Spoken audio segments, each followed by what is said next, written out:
right, everybody, this is take Wait. 26. Go ahead. All right, everybody, this is take 26. So this is take 1. I am a Catholic from a farm in Nebraska for 23 years. My sister Cam here is trying to film me if I put this on tape. What I really want to do is I want to promote the Sacred Heart, and I want to promote Padre Pio. Padre Pio is one of my favorite saints.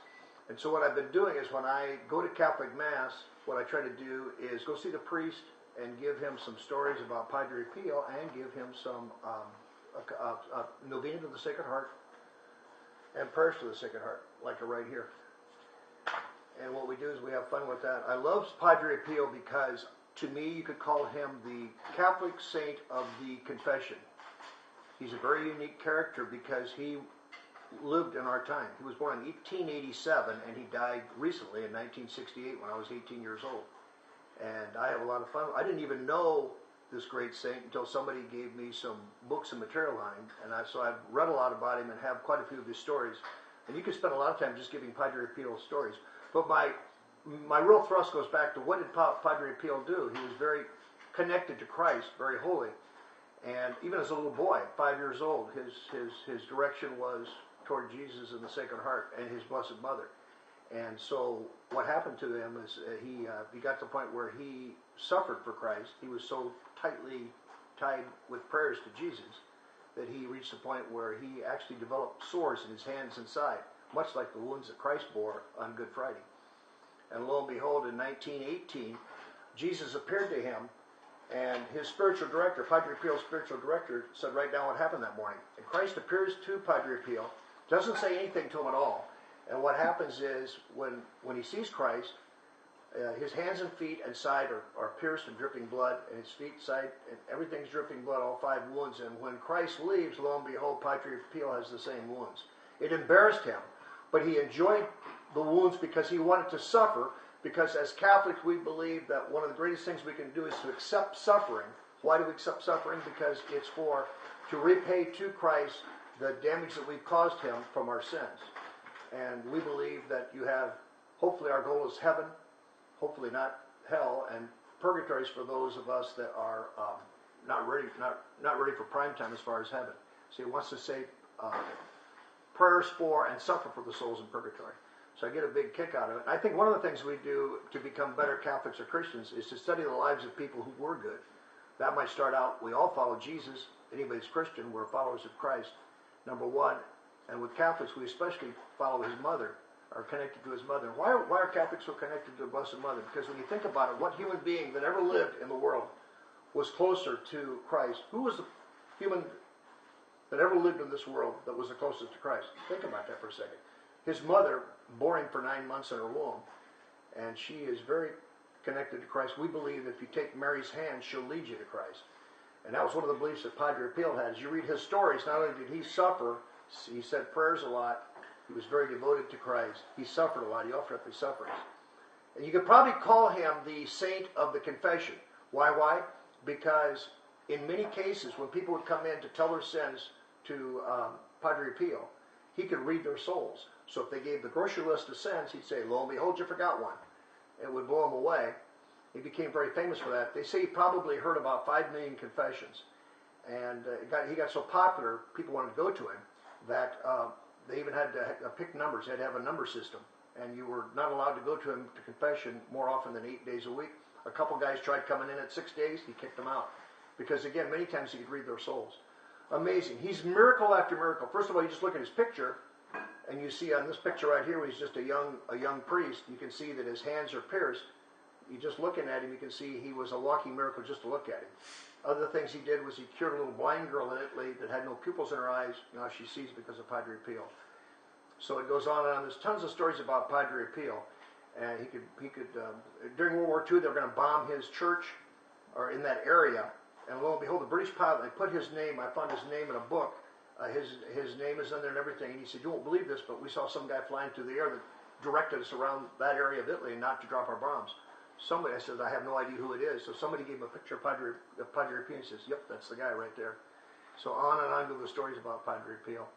So I have devotion to him, and also when you go along with that, the Sacred Heart, I've got, what I usually do is I give people booklets and stories about Padre Pio. I also give them a novena to the Sacred Heart, and I kind of put it on this a sheet like this, and just make copies of it for them. And also, that's prayers to the Sacred Heart, and I've got novenas to the Sacred Heart also, and I give them both of those. Here's the novena over here. So my objective is to promote the Catholic religion, get back to basics, because I think we need to get there. Because I think all of us realize we were born, but I think we've got to the point where we're thinking that we may never die. Or we think we may die, but it's just going to be an easy walk in the park at death. Padre Pio says probably the first hour after you're dead, you're going to find out your fate, heaven, hell, or purgatory. And our objective, what Christ appeared to him, like I said, once, never talked to him, had the wounds, the bleeding wounds of his crucifixion on Good Friday. Those wounds then were on Padre Pio's body. They said he would lose about a cup of blood. And I can't remember if it was a week or a month, but he would lose a lot of blood to the point where he probably shouldn't have lived. He had the stigmata, the visible stigmata, for 50 years.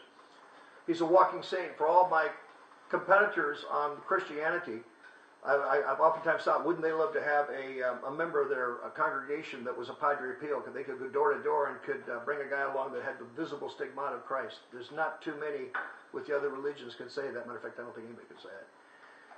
But on he marches. His belief is Christ appeared to him. Even more meaningful one, and I don't have the exact date, but it's in some of the books I've read. He appeared to him, and Christ, Jesus, the Sacred Heart of Jesus, is crying. Why is he crying? He says, because I died on Good Friday, and unfortunately, I agonize. I die on the cross every day, agonizing over so many people that I died for that turned their back on me. They ignore me. They think science is the answer. They think something else is the answer. They don't think there is such a thing as hell. And what God the Father did was he sent Mary, the mother of Christ, in 1917 to Fatima, and in about 6 apparitions that she had with 3 little baby kids and 3 little kids in Fatima. On July 13 of 1917, she showed them hell for just seconds. It was enough to where it might have killed them just to see people suffering in hell. So she pulled back the vision. And then she promised them that she'd show everybody a vision on October 13 of 1917. So there was about 70,000 people that showed up to see the Blessed Mother in Fatima, Portugal. And it was raining cats and dogs, mudslides, everything going. We had all kinds of rain going. And lo and behold, after a certain time, the Blessed Mother appeared to 3 little babies. And after that, the sun started to come toward the earth and dance and prance around in the skies. Everybody thought the end of the world was coming because it looked like the sun was coming to the earth, was going to destroy the earth, and it pulled back. What happened was everybody saw the sign in the sky by watching for several minutes the sun. It was in all the newspapers back in Europe, probably even here in our country. That was during World War I. But the message that Mother Mary brings to us almost each time she appears over and over again, from Our Lady of Guadalupe, Our Lady of Lourdes, Our Lady of Fatima, probably 100, maybe 1,000 times she's appeared. Usually she appears to holy people that are little kids or women, and not hard-driving businessmen that are where their God is their money. She usually appears to people that are connected to Christ and not to worldly possessions. And her message is almost always the same. The message is simply this: stop sinning, do penance, and save your soul. And Christ appeared to Padre Pio on one morning during his priestly life of 50 years as a priest, when he had the visible stigmata. And Christ was crying, and Padre Pio says, "Why are you crying, Jesus?" He says, because, like I started to say earlier, what happens is I'm so sad because so many people in the world are going to go to hell because they just don't listen. They don't pay attention. They turn their back on me. So, anyway, it's a sad thing. What Padre Pio says is you just got to stop sinning. You got to get connected to Christ. And like I listened to tapes of different Catholic speakers like Matthew Kelly. Get yourself connected to Christ. Go to adoration. Go to daily mass. Say the rosary. Go to confession. The biggest thing that sets Catholics apart from the other Christian religions are the sacraments and the saints. And so on we march. And so I've been giving this material out, talking to people. I just did a nice little trip for about 2 months back to the East Coast and back to Florida. I went to, being Catholic, naturally I went to a Notre Dame game at Stanford. I also went to the Auburn, Mississippi State game here. I went to Notre Dame and Florida State there. I've been going to college football. I like college football, in case you can't tell. Got hats for everybody. My sister Camilla likes Oklahoma a lot, so I got an Oklahoma hat for her. She's back there. She's grunting in the background. But in any event, the bottom line is, I'm trying to promote the Sacred Heart of Jesus Christ and His Mother, and that she's a way to get to. I've never met Christ. I've never talked to Him. I'd love to talk to Him. I'd love to shake hands with Him. Wouldn't it be great to talk to Him and such stories? because in case you haven't already noticed, I kind of like to talk to people. But I know that the Blessed Mother's talked to him, and I know that Padre Pio's talked to him. Padre Pio talked to his guardian angel. He had fistfights with the devil because the devil hated Padre Pio because he was trying to save souls. His objective was to get as many souls to heaven as possible and stop them from going to purgatory or hell. So these people are good ones, starting with Christ and the Blessed Mother and my little buddy over here, Padre Pio. By the way, some of my family just looked up on a computer under Incorruptibles different saints that didn't decay, their bodies didn't decay, and he's one of them. There's a picture of him that they dug his body up, it didn't decay. Just like Bernadette, the little French nun at Our Lady of Lourdes back in 1858. So, but you don't need miracles to get connected to Christ. You just have to work at it. And people say, the Catholic Mass is boring. No, it's not boring. You don't even get it. The idea is you have to work at it. If you're going to be a good farmer, good salesman, good teacher, what do you have to do? You have to work at it. And that's what Padre Pio did. That's what our drive is. And anyway, thanks for all your time. I don't know how this thing ran, but this is the first take. It would be my only take probably, but probably I get such a kick out of doing this if I do it again.